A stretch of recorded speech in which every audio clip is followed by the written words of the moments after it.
धमाकों की आवाज से दहले यरूशलेम और तेल अवीव। ट्रंप के सीजफायर ऐलान के बाद ईरान का इजराइल पर फिर अटैक। 3 की मौत। इजराइल की फौज ने मंगलवार को अपने नागरिकों को आगाह किया है कि ईरान की तरफ से मिसाइलें दागी गई हैं। इसके साथ ही यरूशलेम और तेल अवीव में भी धमाकों की आवाज सुनी गई। इसके अलावा ईरानी मिसाइल से बीर शेबा इमारत पर हमला हुआ है। इस हमले में कम से कम 3 लोगों की मौत हुई है और कई इजरायली घायल हुए हैं। यह हमला उस वक्त हुआ है जब इजराइल और ईरान के बीच जंग जैसी बातचीत का माहौल बन रहा था, लेकिन इस ताजा हमले ने दोनों मुल्कों में तनाव बढ़ा दिया है।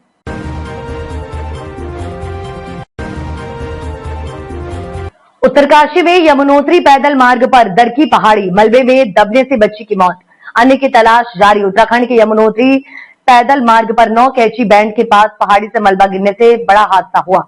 मलबे में दबने से एक बच्ची की मौत हो गई और एक व्यक्ति घायल हो गया। सूचना मिलते ही एसडीआरएफ और पुलिस टीम मौके पर पहुंची। मलबे में दबे यात्री को निकालकर अस्पताल भेजा गया। उत्तराखंड में जनपद के यमुनोत्री पैदल मार्ग पर 9 कैची धाम के पास अचानक पहाड़ी से मलबा भरभरा कर गिरने से बड़ा हादसा हो गया।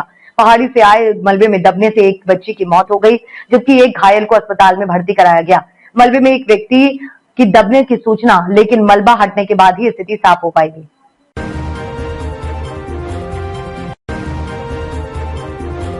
162 भारतीयों का एक जत्था इजराइल से जॉर्डन पहुंचा।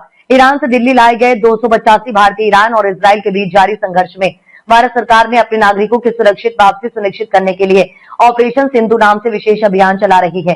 इसके तहत 285 भारतीयों को लेकर एक विशेष विमान ईरान से दिल्ली एयरपोर्ट पर रविवार रात 11:10 पर पहुंचा। इनके अलावा इजराइल वॉर जोन ने 162 भारतीय सुरक्षित रूप से जॉर्डन पहुंच गए हैं, जिन्हें जल्द ही लाया जाएगा।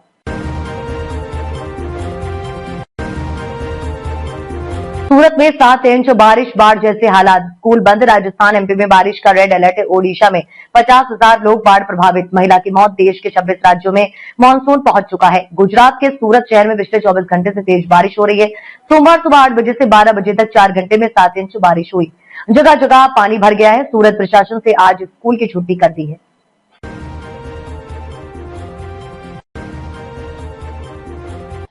कोटा के श्रीपुरा इलाके में स्थित एक घर में आग लग गई। महिला रसोई में खाना बना रही थी। इस दौरान अचानक सिलेंडर ने आग पकड़ ली। मां की चीख सुनकर फायरमैन बेटा रसोई में गया। वाइपर की मदद से जल्दी सिलेंडर को मकान के बाहर लाकर पटका और मां की जान बचाई।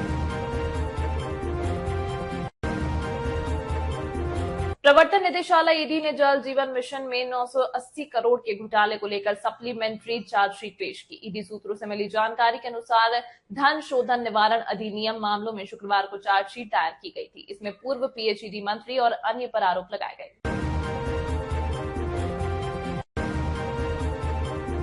मानसून एक्टिव होने के बाद से जारी बारिश ने जयपुर के हालात खराब कर दिए हैं। सड़क पर जगह जगह गड्ढे हो गए हैं। महज कुछ घंटों की बारिश में सड़कें पानी से लबालब नजर आ रही हैं। सड़कों पर इतना पानी भरा कि गाड़ियों के टायर पानी में डूबे नजर आए। वहीं व्यापारियों का आरोप है कि नालों की सफाई ठीक से नहीं होने के कारण पानी की निकासी रुक गई है।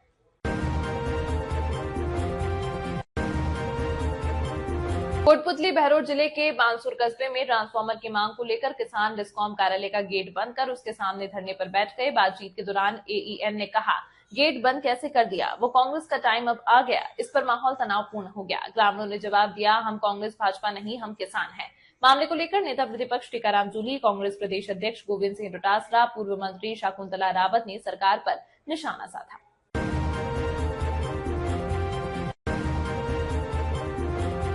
पूर्व मुख्यमंत्री अशोक गहलोत ने कृषि मंत्री किरोड़ीलाल मीणा के खाद बीज की फैक्ट्रियों पर छापेमारी करने पर कहा कि मेरी नजर में मंत्री की ओर से छापा मारने की परंपरा ठीक नहीं है।